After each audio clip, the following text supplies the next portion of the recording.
Clutch Sports Talk. Let's go.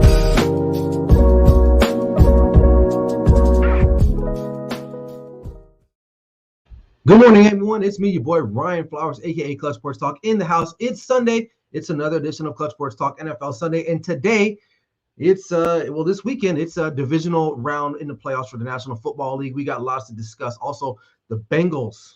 Is it time to believe in them? Also, the San Francisco 49ers defeat the number one seed Green Bay Packers, and actually both number one seeds lose.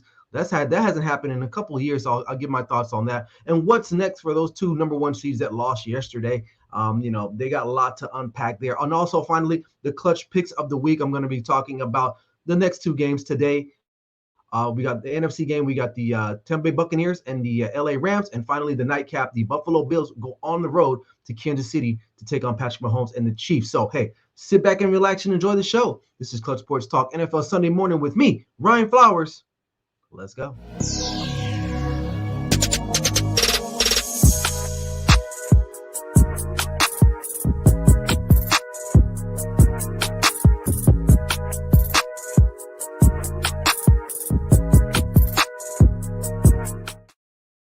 Hey, good morning, everyone. Hope you guys are doing all right. I'm all right. I'm doing swell, actually, as my camera gets in focus here. But listen, hey, good morning. Hope everyone is doing all right. Hey, if you haven't subscribed to the YouTube channel, man, make sure you do so immediately, man, so you can get caught up on everything Clutch Sports Talk related. But hey, it's NFL. This is an NFL show. We're gonna be thick in the middle of it all. So let's go first on the road to Tennessee, Nashville, Tennessee, where the Cincinnati Bengals defeated the Tennessee Titans yesterday in what was a very, very, very intriguing and entertaining game, I would say. Bengals were up for the most part of the game. Titans kind of came back, tied the game up. But Ryan Tannehill, I think he had two. Well, we know one untimely interception at the end of the game that led to Cincinnati kicking that game-winning field goal. But there was another field goal, or excuse me, a drive that the Titans were having, in which Ryan Tannehill threw an interception. What do we make of the Titans? I'll talk about that later on. But let's talk about the Bengals here. Joe Burrow, he is the man right now. And if I can put this on record right now, there's only one quarterback in Ohio right now, and that's Joe Burrow. Baker Mayfield, I'm sorry. I think Progressive needs to kind of revisit who they should be paying to market their brand. It should not be Baker Mayfield. Joe Burrow is the king. That's the Tiger King. That's what I call him nowadays. But listen, the guy got sacked like 9-10 times. If you're watching that game yesterday, like most of us were, you're thinking, okay, the quarterback gets sacked 9-10 times. The team that did the sacking should probably win that game. But no, Joe Burrow literally was doing it without an offensive line. It was like literally he would go to the line and say, you know what? Somehow miraculously the ball is being snapped to him, because the Bengals offensive line was they were getting bullied. And I think this might come back to bite them in the butt once they play another physical team and another team that can put the points on the board. That might become a problem. But hey, nonetheless, congratulations to the Cincinnati Bengals, man. They made the AFC Championship game. It's the first time in 30-something years, since like 1986 or 1988, if I'm not mistaken, they actually are in the AFC Championship game. So I mean, look, what more else can I say? And Kellen Moore too, man. I hope you watch this weekend's games, and I'll talk about the Niners next. Get the ball to your best players. It's that simple, dude. Come on, you dummy. Like, it's that simple. Get the ball to your best guys. Jamar Chase, again, first rookie, I believe, in league history or in quite some time to have 2 postseason games with over 100 yards plus. They're getting him the ball. And, I mean, is it that hard to get your best guys the ball? I don't know. And on top of that, you had to overcome the sacks. So, with all that said, the Bengals they have to go on the road again. Obviously, they're gonna take on the winner between Buffalo and Kansas City. They beat Kansas City a couple of weeks ago, so maybe they think they can maybe beat them again, but this time would have to be an Arrowhead if the Chiefs win today. Or do they like their chances against the Buffalo Bills? Either way, both of those teams have really good defenses, and well, not really good defense. Buffalo has a really good defense. The Chiefs have a opportunistic. They play better. I think they're middle of the road. But if that matchup was to happen between Chiefs and Bengals again, the Chiefs can get after the quarterback and they can score. So it would be, those rubber games are always hard to kind of gauge. But more often than not, the team that lost the previous meeting usually ends up winning the next meeting. So, and you look on the flip side, the Buffalo Bills game, if they were to play them, they had to go on the road to Orchard Park again. That's a good defense. And that's a good quarterback you're playing, right? So I don't know, but I believe in the Bengals. I don't know if they have enough to make it to the Super Bowl, but Joe Burrow really showed me a lot because listen, I'll be honest with you.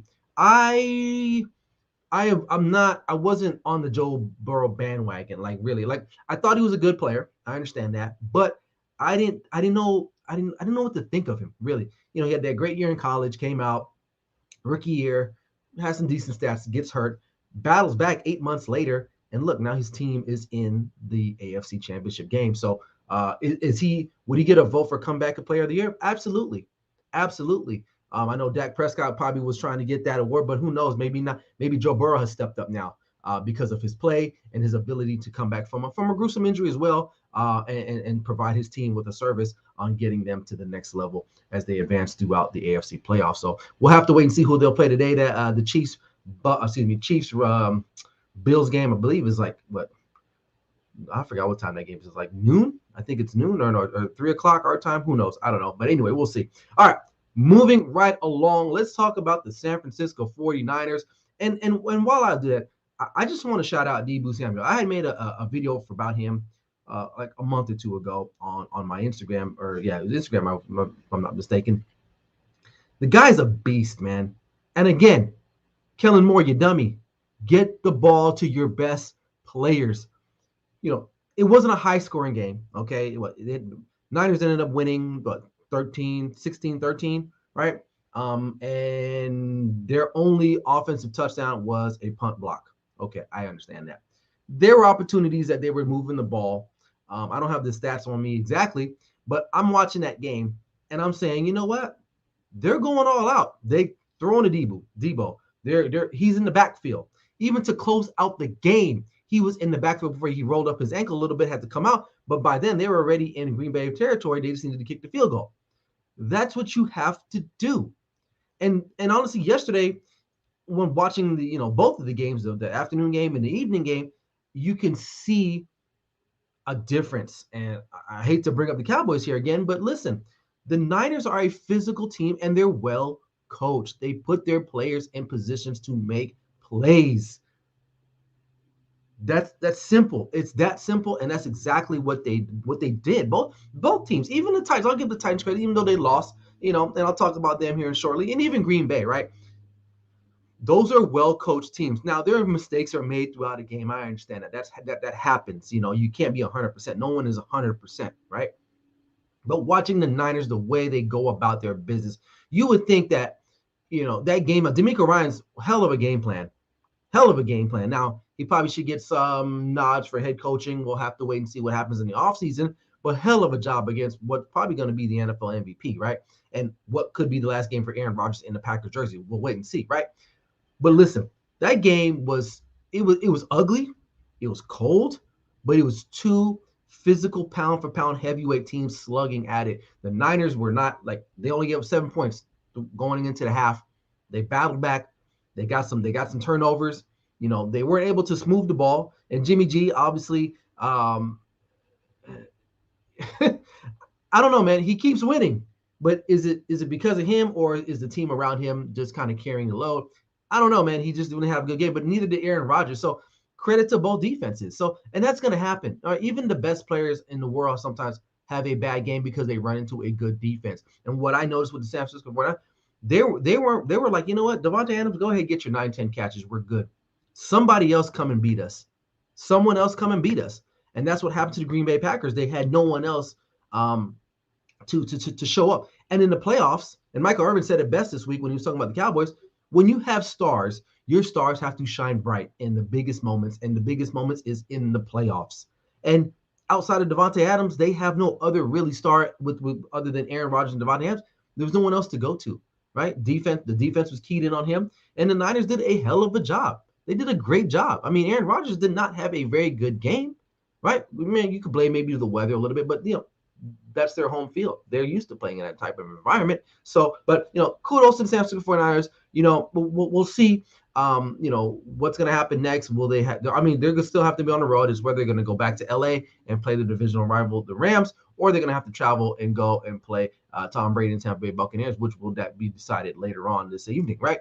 But nonetheless, I was very impressed with that team. The Packers, for what it's worth, that's a good team. That's a good quality team. They'll be in contention. Maybe it just depends on the quarterback play and what they do. We'll see how good of a coach Matt LaFleur it really is without Aaron Rodgers, and actually how good that team really will be without Aaron Rodgers. So that's a big key to their success moving forward.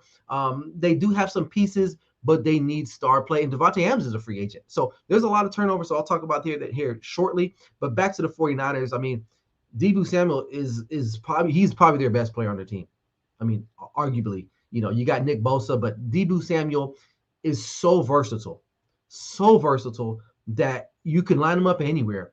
And even with a quarterback like Jimmy G, right? Jimmy G, again, did not play great, but he did enough to kind of keep them in there. But special teams was the deciding factor. A block kick and that big block punt, I believe, in the fourth quarter to tie the game up, which ended up, being the key play, like that turning point. You always watch an NFL game. What's that turning point?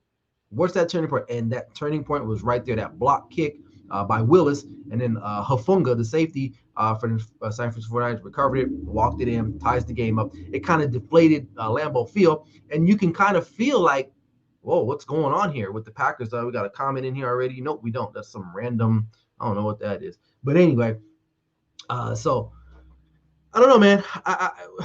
The San Francisco 49ers was a team that no one wanted to see, and they're proving why, despite having a quarterback. And this goes back to this point about the Cowboys as well. And I'm bringing it up because Dak gets a lot of flack, right? Obviously, he didn't play well last week. And a lot of it is because of coaching. Okay? Yes, he gets paid a lot of money. I understand that. But your coaching does help you, right? You can't sometimes have subpar performances and then have subpar coaching as well. And right now, Jimmy Garoppolo had a subpar performance, but the coaching is on an elite level. So it kind of compensates for your quarterback not playing so well. So, what's going to happen next? I don't know. But those franchises, especially the Niners, the Bengals right now, the Packers for the most part, even the Titans, man, they're getting it right. There's some plays here or there, that can go their way. But overall, the Titans will be back, okay? They'll be back strong. They're going to have to figure out is Ryan Tannehill the future? I don't know. But we'll see. But those four teams that played yesterday, those are all high caliber teams with high caliber coaching and performances in the offices in the management level, right? You look at the Cowboys, it's not that way. We have so much turmoil on that team and disorderly conduct. It's just ridiculous. So, but anyway, despite that, I'm not going to talk about them anymore, really. So moving on, right? What's next for the Tennessee Titans and the Green Bay Packers? I'll start with the Titans first, right? So watching that game, Ryan Tannehill, he'll make plays to keep you in the game, get you in the game, but then he'll make plays that'll just be like, wow, late in that game, they're driving. He doesn't see the safety. I believe it's Mike Hilton or corner, the slot corner coming off. Actually, he was in coverage, and then he noticed that Ryan Tannehill was going to throw that ball, jumped up, got in his line of view, throw it up. Mike Hilton made a great play. I mean, I'll give him credit. He made a great play, but it's like, Ryan Tannehill, what are you doing? You don't see this guy? You don't see him? And maybe I could be wrong. Maybe I'm a little harsh, but again, and then you look in the fourth quarter, you're driving, you're moving the ball. I believe at that point they were like maybe on the 50 or close to the 50, and they were driving into Bengals territory with 25 seconds left in the game, 20 seconds left in the game. You get another first down, you run the ball out, you get your kick out there, and you win the game. You're in the AFC Championship game next week. What are they doing? Ryan Tannehill. And some of this too, I don't know. I was not in the huddle. I don't know the play call. I don't know the situation. But my thing is, at that point, you got to be going to A.J. Brown. You got to be going to A.J. Brown. Why aren't you going to A.J. Brown? Again, why aren't you going to A.J. Brown? And this is what baffles me sometimes. These guys get paid millions of dollars, and I don't get paid millions of dollars to coach in the National Football League. But sometimes I feel like it's so obvious that what you have to do sometimes. Get the ball to your best guys in critical situations. I don't care. Scheme it up. Do something. If you got to sit down and put a stick in the dirt and draw up a play, you got to do it, man. You got to do it. You cannot afford to go to a role player in a crucial moment at this time. And what did the Bengals do when they got the ball back? Their first play was to who? Jamar Chase. It was like a 20-something yard game. Why? Because you get your best players the football. It's that simple. And coaches mess it up all the time. I'm not saying it's a video game like Madden, whatever, but I think sometimes it gets so guys just make it so much more complicated than it has to be. And then what do they do again? They go back to him twice to get back in the field goal range, and they kick that field goal and they win. So what's next for the Tennessee Titans? Obviously, the health of Derrick Henry moving forward. For a guy that missed basically like 8 games, looked pretty decent. So, obviously he is the catalyst of that team. They did bring up a guy who I thought did a really good job. I think his name was Solomon, number 7. I forgot his name. But those two guys, they have something there. You got AJ Brown, who's emerging as a really, really good wide receiver. You can keep Julio. He'll miss some games, but when he's on the field and healthy, he can provide some type of service to your team. Defense, not bad. Not bad. I mean, that was pretty much a low-scoring game for the most part. It's just turnovers. And Ryan Tannehill, again, is that guy who's like, geez, dude, what's up with you, man? And it's so sad because the Titans were number 1 seed team. They think they beat this year 6 playoff teams from last season. So that's a good quality team coached by a great coach and by Mike Vrabel. They'll be back. That division, for the most part, is pretty much theirs to lose. You got the Colts that are waiting in the wings there. We don't know what they're going to do with the quarterback situation. Jacksonville, that's a rebuild still. Houston Texans, that's a rebuild. So the Titans on paper right now are still, honestly, they would be the favorite to come back and win that division next year anyway, and be at least one of the top 2-3 teams in the AFC, right? Because they're well coached, and well coached teams, that speaks volumes, right? But what do they do at quarterback? Dude, I mean, you got to bring back Ryan Tannehill because there's nothing else out there at this present time that's better than him, unless you can kind of facilitate a deal for like Deshaun Watson, something like that. And really, that would be kind of out of their scope of business anyway, I would say. They're just going to have to hope and wait that somebody will fall into their laps, or they maybe do draft a quarterback, a guy that they can go and get, maybe develop. Will he become something? Because Ryan Tannehill is what Ryan Tannehill is. I mean, he's going to make good plays.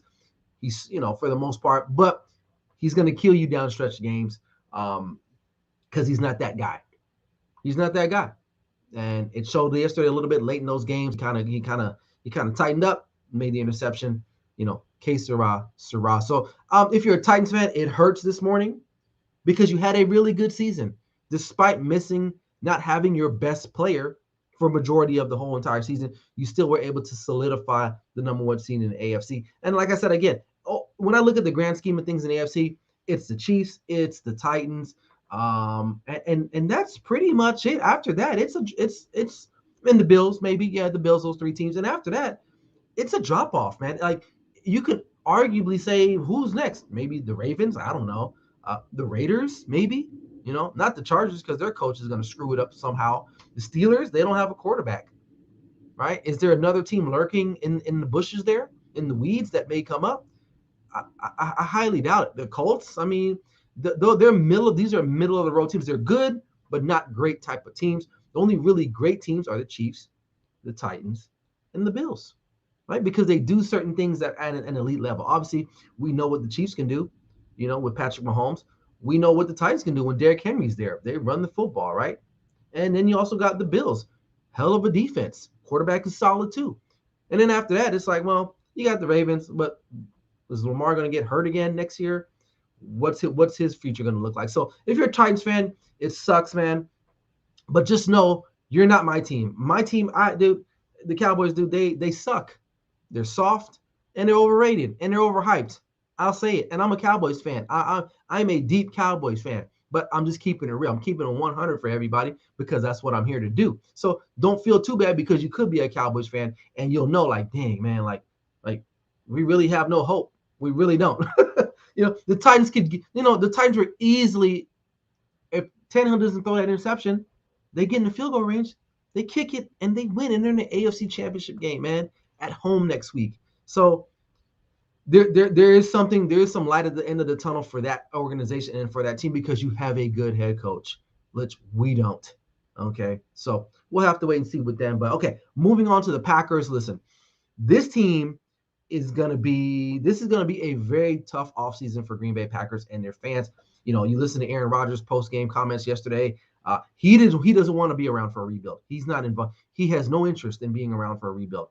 Devante Adams is going to hit the market. Maybe they franchise tag him. Does he really want to be franchise tagged if he thinks Aaron Rodgers is not going to be there? No, he doesn't want to be, right? I'm thinking maybe they're going to try to go in cahoots somewhere.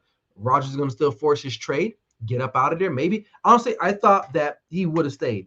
But after last night's performance and loss again, I think that summed it up right there. And then his comments again, he's like, they got a lot of guys that are going to be free agents, guys that they're going to want to move off from. He does not want to be part of a rebuild. He doesn't. Now, good thing for Packers fans, the division is not that great. You have the Lions, they suck. The Bears, they suck. The Vikings has talent, but we'll see what they do at the coaching position. If they can kind of nurture that, they have great offensive weapons. You got Justin Jefferson, Adam Thielen, Dalvin Cook. Kirk Cousins is serviceable. You know, they dealt a lot of injuries this year, so we'll see what they do with their coaching. But for the most part, that division is definitely winnable because you look at the Bears, you know, they need a new coach. Does that new coach really believe in Justin Fields? Will he give it a go? Is Justin Fields that guy? Their offensive line is a shambles. What else do they have? Allen Robinson didn't have a great year this year. So what to think about that team? So your division is looking good for the most part. If you lose Aaron Rodgers, is Jordan Love good enough? That's what you need to know. In that Chiefs game, he didn't look good enough. And honestly, that's a tough environment to drop a new quarterback in there, a guy that hasn't had many starts. That's a tough environment. So maybe with a full offseason, him being the guy, he's going to have to be the guy right now. Unless they go in the draft and get somebody else, or do they like him? And they just said, you know what? That Chiefs game was an admiration. It was like, well, it's tough, you know. So we'll have to wait and see with that. But what happens to Devante Adams if you lose him, if you don't franchise tag him? And you probably you have to franchise tag him. You have to keep him there in Green Bay. You have to. You can't lose Aaron Rodgers and Devante Adams at the same time. You just can't. So that's like losing your sight and your hearing at the same time. You can't go off just your senses, your smelling. You can't. You need both of those. You need one of them at least to stay, right?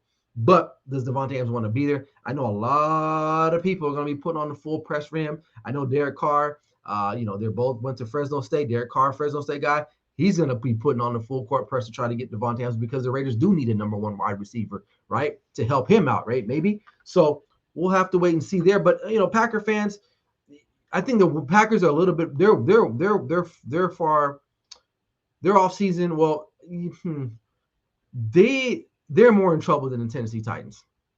They are because you still have a disgruntled quarterback who I thought maybe was going to stay, like I said a couple minutes ago, but now I think he's done. I think he's like, you know what?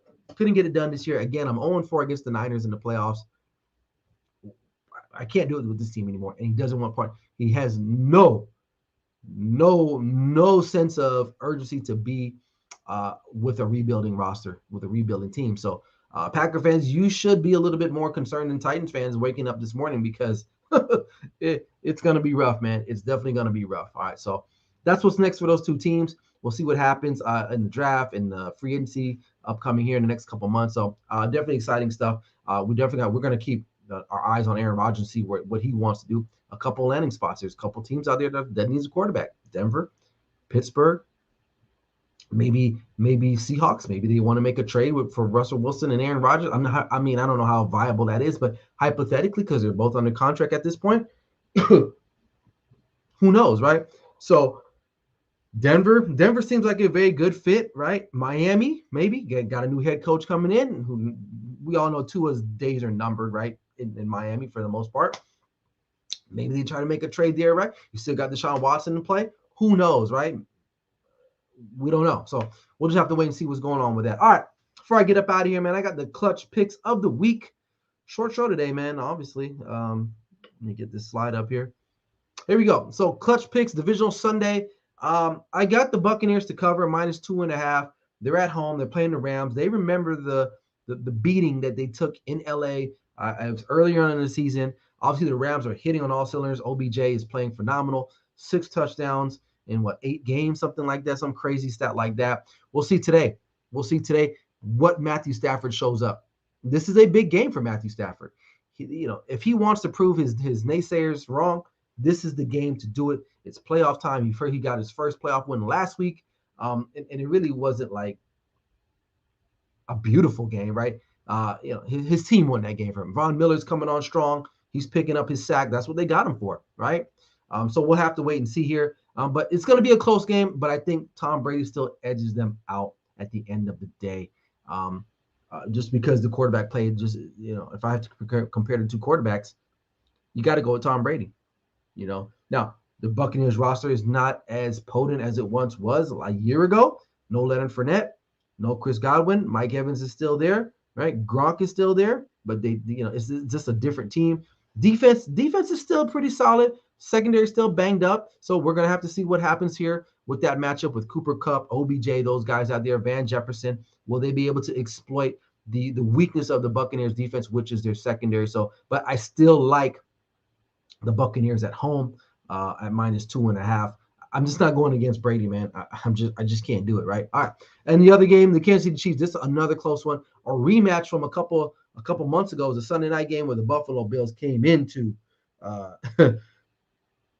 Kansas City and they just demolished the Kansas City Chiefs. Now, that was during the old Chiefs team. Obviously, they corrected a lot of things. They got healthy. Their defensive line was fully restored now. Patrick Mahomes still not – he's not the guy that we saw last year and the year before, but he's still a formidable guy in this league, one of the best quarterbacks in the National Football League today. And I like their offense still. Their offense, to me, is so volatile that you cannot discredit that. And I know the Bills' defense is good. I know that's a good defense, and it's no disrespect to any Buffalo Bills fans out there. It's going to be a hell of a game. It's going to be a hell of a game. I don't think it's going to be what it was once a couple months ago when the Bills went in on that Sunday night and beat up on the Chiefs. I think that's weighing on the minds and hearts of those Chiefs players as they get ready for this matchup today. But I'm going to go with both home teams today. I'm going to go with the Chiefs to cover at -1.5. I think it's going to come down to basically the last series. Whoever has the ball at the end of the game is probably going to win this game. And if Patrick Mahomes has the ball, I'm probably going to pick him. Despite that Buffalo defense. That's very solid, very good defense, but top 3 and the most major defensive statistical categories. So that's who I like, man. So we'll have to wait and see. But yeah, that's it. So that's all I got, man. That's my time for this morning. Excuse me. So listen, catch my show tomorrow, my Clutch Sports Talk live show. We're going to recap all of the games over the weekend. We'll discuss some NFL. Also, we got to get into some NBA tomorrow. I got to talk about that, what's going on in the NBA a little bit. So there we go. So we'll have lots to talk about there as well. So anyway, again, if you haven't subscribed to the YouTube channel, man, go ahead and do so now. You ain't doing nothing. Just do it. Hook a brother up. But other than that, man, enjoy today's games. It's going to be a good one. Hopefully these games are going to be intriguing, which I believe they will. The matchups say so, though, but we'll see. But anyway, I'm out of here. This is Clutch Sports Talk, NFL Sunday morning with me, Ryan Flowers. Never settle till the work is done. We'll see you guys. Enjoy your Sunday. Bye.